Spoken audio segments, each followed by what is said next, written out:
All right. We're coming to you live from the ROI Spotlight Studio with our favorite, Lloyd Brown, Refined Completions. How are you today, Lloyd? All the good, Steve. So today we got a little topic I'm excited about. Did you know that whales are nowhere connected to wells? They are not. When you have a Texas accent, you got to be careful with that. Why wells fail, more than just a rock, why wells fail as a system. You know, the more that you and I talk, it becomes more and more apparent that this is a system that's very connected between this. Sometimes there's silos in these well companies, and you're bringing a management system into something that has a lot of chaos. You know, when you're drilling a hole, you take something static, you introduce chaos, and then there's all these best guesses that go on. And so well failure is the rarely result of a single misstep. So today, why are we talking about this, Lloyd? Well, failure to plan is planning to fail. And when you start thinking about it, I love sports, and when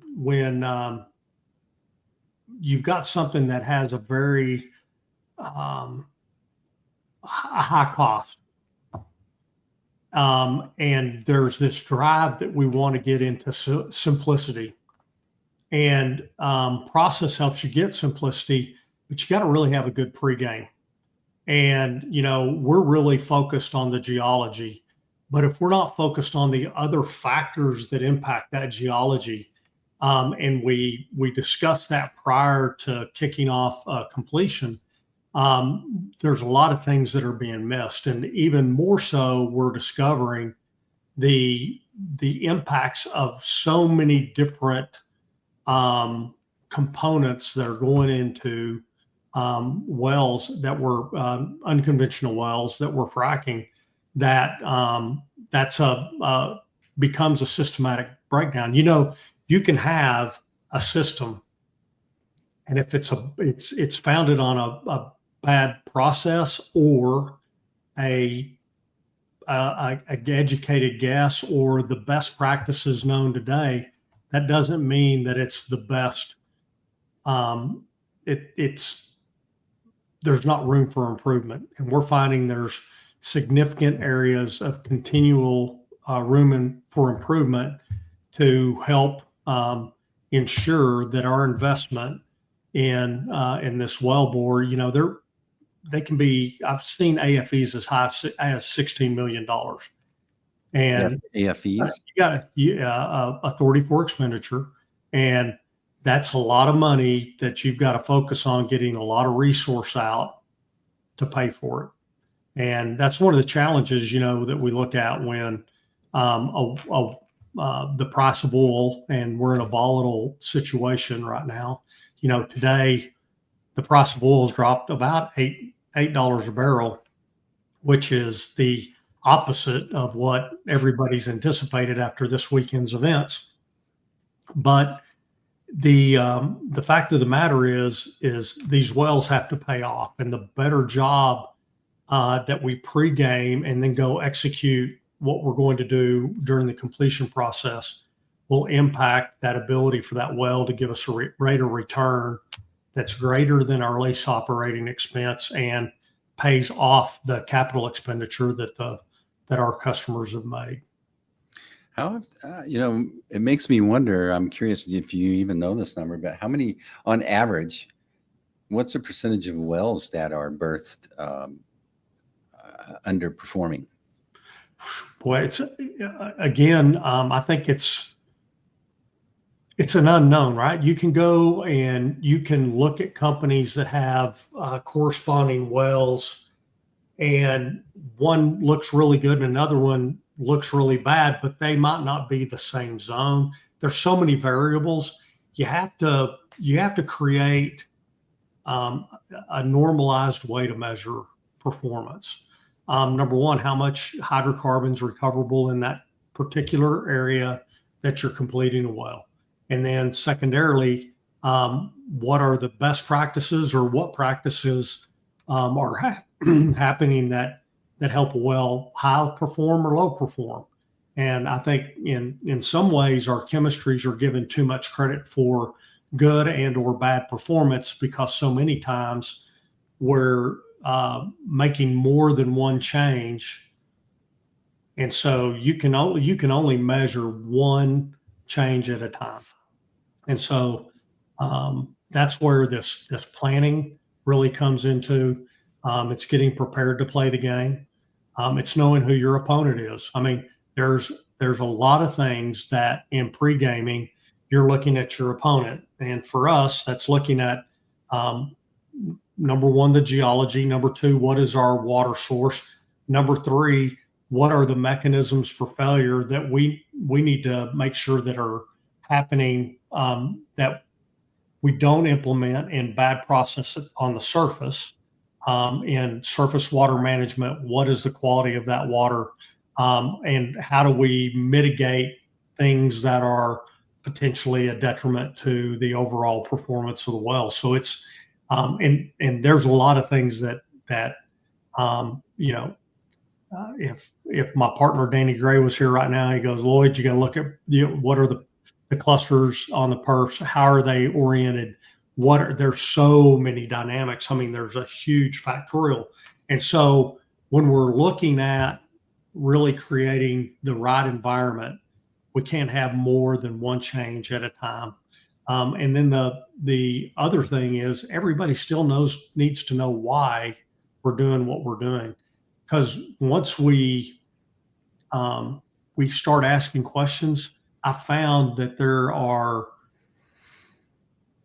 there's things we're missing. There's blind spots. So the more that we can socialize and get everybody thinking what could go wrong, why, here's what we know, are there blind spots? And the fact of the matter is there's always something new to learn. Yeah. I was talking to one of your Dannies, and sometimes someone on that pad makes a decision that no one knew. They introduce some other factor into the equation, and you don't figure it out till later. That's right. And again, that goes to communication, and that's across the board. And we love to be facilitators of great communication. We sometimes, I think, ask so many questions to gain clarity that it can be frustrating. But I can't think of a time where we've asked the questions and we've slowed down the initial process that we didn't have a greater success in getting the well completed by really being thorough prior to the completion of the well. All right, so we look at the geology. There's different geologies. Some geologies are pretty much what I understand. Maybe you can't do much wrong. There's just a great geology. Others are problematic. Then you're going to consider your water source. And then you're going to consider potential factors that could be detrimental. That list right there, that potential factors, after you get the source water situation squared away, is that the order that you step into this with the team when the pre-plan? Yeah, that's got a lot to do with it, and it's I would say probably, Steve, one of the key understandings is, from our standpoint, you're looking at multiple materials going in the frac water. Number one is the water fresh? Is it produced? After you've determined what your geology is and what are the mechanisms of failure within that geology. And when I'm defining that, my definition of mechanisms of failure are things that trap the hydrocarbon, leave it trapped in the rock. Mm-hmm. And there's multiple mechanisms. So we've got to address that. And then what we've got to understand what our water quality is, and is it going to be consistent throughout the fracking process? And then it's, have we evaluated all of these different chemistries and their impacts that go together? A lot of times, companies are spearheading at the beginning of the well with acid. Almost all of our geologies, unconventional geologies, are highly reactive to acid, and it can create CO2, H2S, and other detrimental effects. But many times we've got to have that to start the fracking part of our the completion process. And there are opportunities to mitigate the detrimental effect that's caused by acid. So do you have the right methods, the processes to make sure that happens? Then you look at in your frac water, you've got friction reducer and or in some cases cross-linking systems, and those have impacts. And then you have scale inhibitors, you have biocides, you have clay controls, shell control, flowback surfactants. And each one of those, you need to know the impact of them alone, as well as a combined material. And so that's another thing that you measure. Also looking at what are you going to use for pump down fluids when they're running wire lines, and setting plugs during the frac. There's just so many complexities, and all of those things need to be addressed and have a process in place to make sure that we're providing mitigation for each part of the well completing process. One of our most recent learnings is the consequences of running a non-homogenized fluid.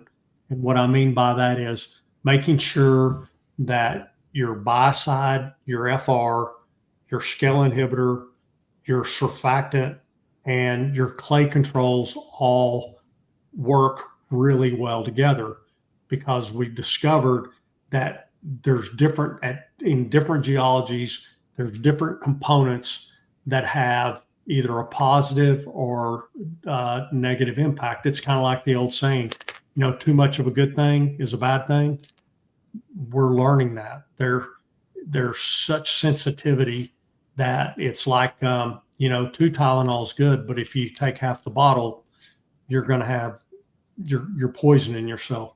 The same thing happens when we run a fluid system that has not been, and I use the word homogenized, and that's probably not the correct word. The proper way to look at that is to make sure that they're working together, that they're synergistic in their impact together, rather than creating additional disruption. So the legacy way to think about it is we've got this pre-made formula on the shelf over here, and we folks think it'll probably do well down hole here. And what your team is doing is creating more of a bespoke formula for that unique formation, is what it sounds like to me. No, that's exactly what we're doing. And again, we look at all the components, and instead of just saying, hey, we need to make sure that we've got, for example, a flowback surfactant. Is it the right one? When you use the word surfactant, it is such a broad statement. I mean, you could be running Dawn dish soap. Mm-hmm. There's just these broad spectrums that this one word captures. And can you use too much? Can you use too little? The answer is yes. Same thing with like scale inhibitors and or biocides. There's just this balance, and you need to make sure that all of these are working synergistically and not independently creating opportunities for disruption or canceling themselves out. I see those on TikTok reels where they show them putting all these different chemicals in a toilet bowl to clean it, and I always wonder, they could be starting off some bad fumes right there, not realizing all the things that they're putting together. And it's a similar situation. Yeah, it's funny you bring that. There's different materials that you can use to clean a shower, and you put in like foaming bubbles, and then you follow it with some bleach. You're going to get gassed. Mm. There's you've got to make sure that you've got a real good synergistic, or you may end up with a chemical soup that can be deadly to the ability to have a well that produces over a long period of time very effectively and efficiently. It costs millions of dollars. You're putting millions of dollars at risk not knowing that impact. Mm-hmm. I was talking to one of your Dannies. Yeah, Lloyd has several Dannies that he works with. And one of them was talking about a recent success that you had with a couple of test wells that I don't know the formation that he was talking about. Mm-hmm. Can you tell us a little bit about that? Because it was in line with what you're discussing today. Yeah, it's a kind of I want to call it a hybrid formation. The formation's called the Dean. It's got properties that are resource-like, and when we mean that, it has properties of shale, but it's also got a lot of properties of reservoir geology. A reservoir place that oil has migrated to and it's held, and that's what we produced up until we started the fracking process. We were producing mostly out of reservoirs. Saudi Arabia is a big reservoir area. Venezuela, the Permian Basin was originally that. Teapot Dome was originally a reservoir. And then you look at that, and so you think, hey, we've got a lot of permeability in this Dean. We don't have to watch out what's going on. Well, we found out that that's not the case, and we created that bespoke system. And we saw in the company that did the testing really did a good job of only having one separate factorial, and that was our system versus a competitor system. And in the first about 120 days now, our well has produced about $1.5 million more resource than the other one. That's crazy. That's just in a short amount of time. Mm-hmm. And the funny thing is, well, it's short amount of time, but that's the width of the amount of produced resource, both oil and gas. But in the long run, that's going to be a banner well. It pays for itself. That's one of the things that we learned about this one is historically we expect to take longer to get the resource back. In this case, we got it back much faster than we anticipated because of the permeability, because we didn't have any it wasn't near as tight and restrictive. And so we saw the resource show up in the well in about 50% less time than normal. And so it just, it's done extraordinarily well. So we have a couple of other pilots going there right now that are looking to have very, very similar results. So this would explain why this is a patented process that you guys have put together. That's correct. I'm wondering, every your competitors, they have labs, they have good chemicals. If we would do a compare and contrast, it's your process, a predictable process, right? Mm-hmm. Compare and contrast. Well, number one is the why we do what we do. It goes back to our base hypothesis that we're taking something from static equilibrium into disruption, and that our job is to put it into a state of dynamic equilibrium, which is defined that we still allow disruption, but the disruption allows the production of the oil and gas without the other negative aspects of disrupting the geology. And so the second part of it is we don't have a single test that measures the impact of one chemistry. We have a process of evaluations that measures the impact of all of the fluids that are going to touch that geology, and understand how to mitigate that. So that's the real difference. I can't, there are some good singular products out there, but this is not. These geologies are not a one size fit all. Mm-hmm. You can't just think that you're putting spandex on, right? And if you're 100 pounds or 400 pounds, the spandex ain't working. Maybe a little loose over here, and it might be showing some crack on the other side, right? So, sorry for that visual, but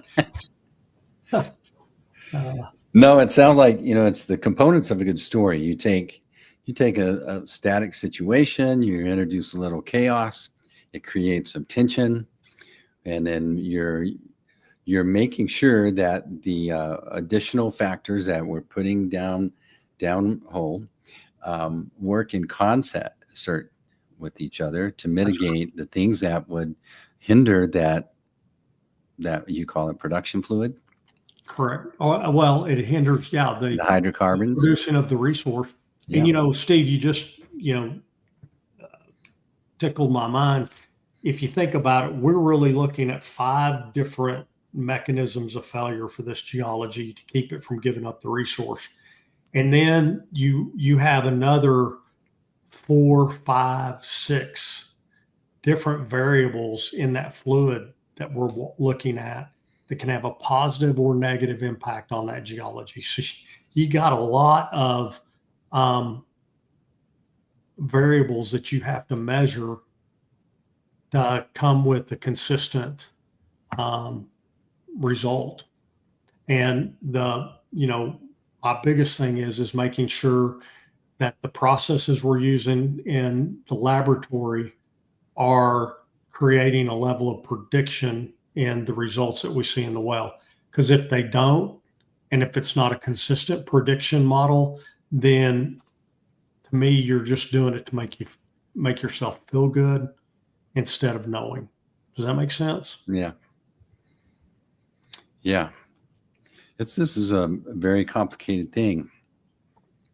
So in the decision-making process to adopt your system, there's things that are at risk for the decision makers here.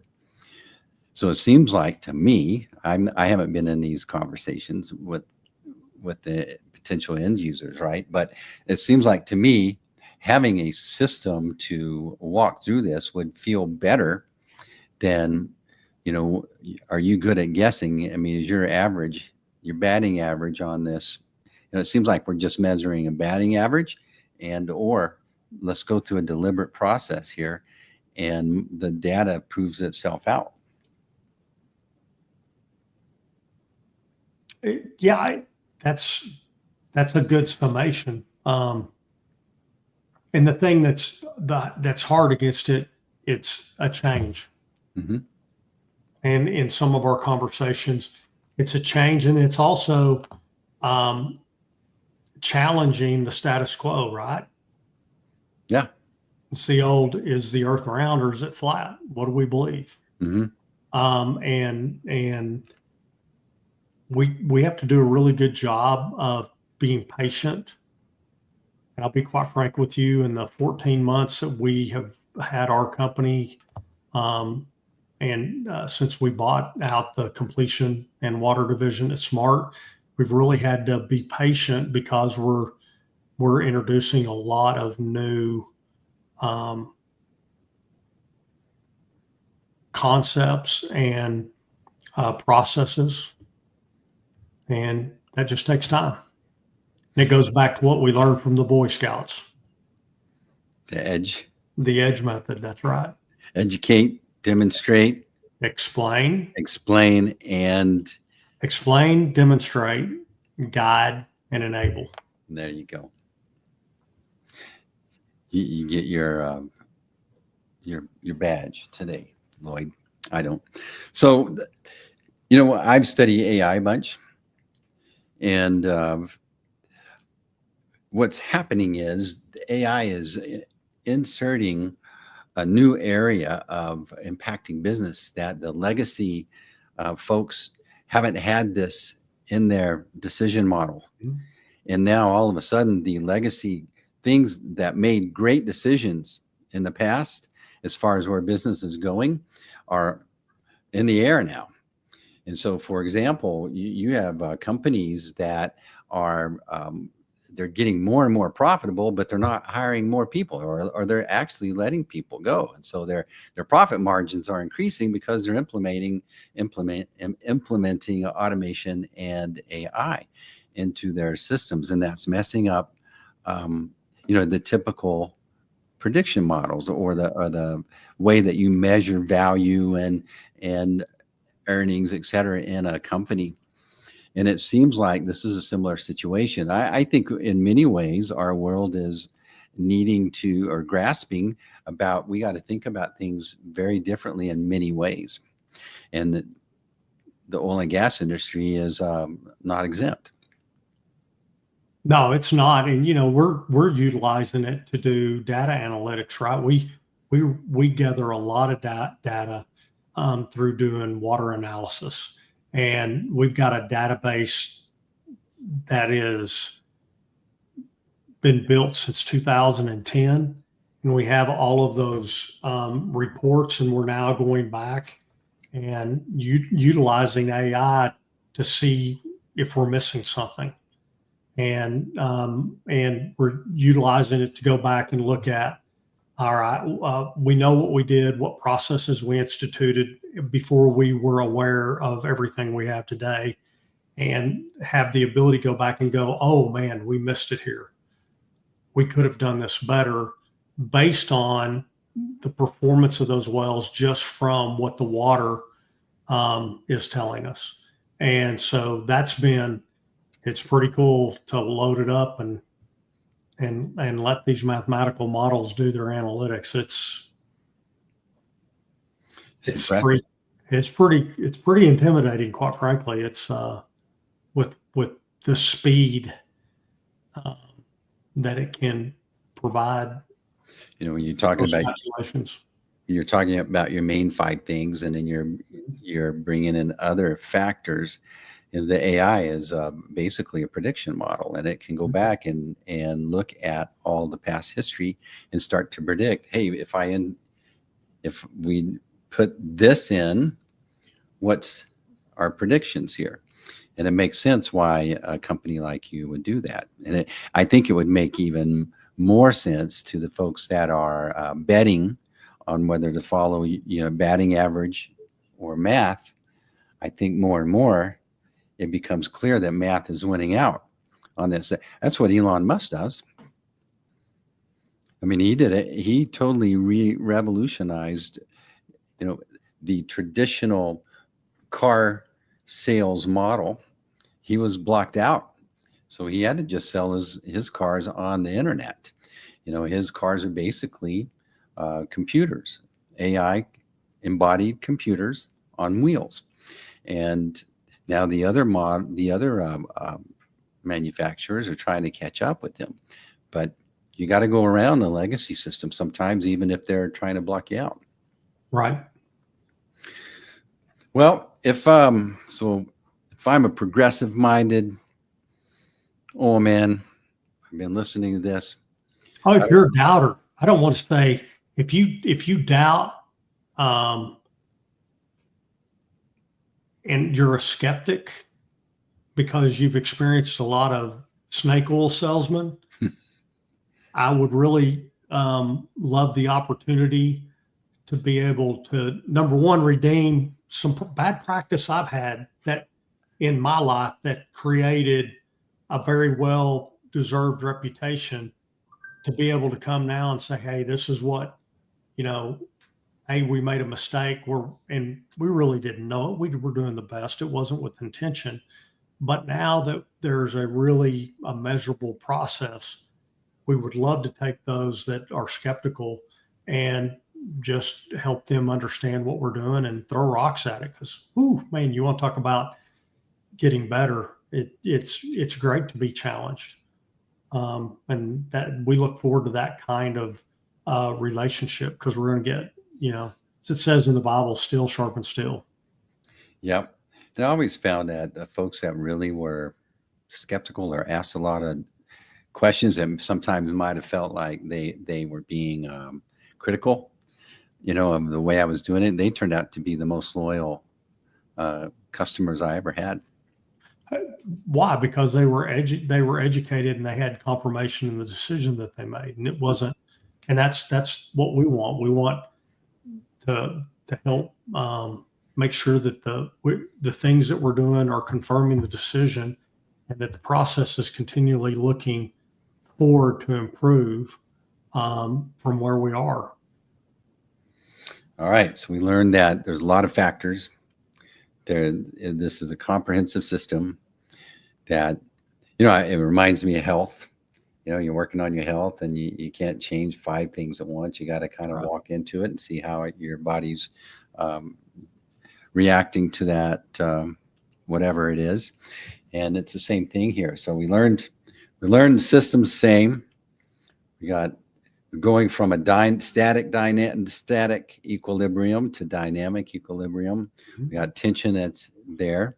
And then we're putting a predictable system based on math and data to understand what's going to work in concert to release the hydrocarbon. So if I want to work with you, Lloyd, if someone's listening, what's the best way to connect with you? Well, Lloyd.brown@refinedcompletions.com is the most direct way and path, but also our website, and through any of our social media platforms, they can reach out to us, and we will get back with them. And who knows, they might get me, and then they've got to deal with lucky day. They've got to deal with that dynamic disruption. All right. So it's not just about what's in the rock. It's about the decisions, data, and background ultimately determines success or failure. That's another episode of Why Wells Fail with Lloyd Brown. We'll see you next week at the same time. And that's a wrap.